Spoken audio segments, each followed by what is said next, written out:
All right, we are following breaking news in the Stadium Showdown. This is a live look at Huntington Bank Field where the Browns are going to play until 2029. But 19 News just uncovered an agreement that would allow the team to play there for 2 more seasons if the Dome in Brook Park isn't ready. This gives the Haslams basically an insurance policy if there are any construction delays out in Brook Park. The Haslams will have to give the city 1 year's notice if they plan on extending the current lease.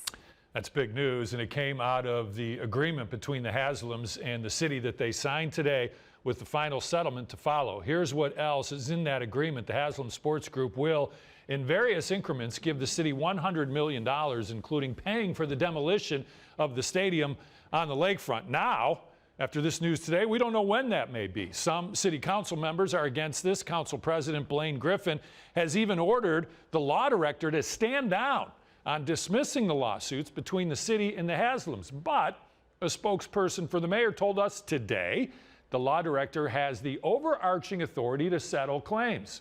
Legislation will be entered Monday regarding the demolition of the stadium and the Haslams' donation to the city. Now, in a statement from Jimmy and Dee Haslam, they said, quote, "We are grateful to play a role in pushing the region forward by providing a clean slate for the lakefront to allow the mayor's administration to capitalize on the opportunity that our stadium move to Brook Park creates for the reimagined lakefront that this city and region have long deserved."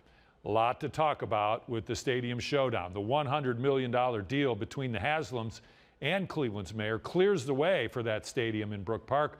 We break everything down in a new episode of Stadium Showdown. Drops at 6:30 on 19 News Plus.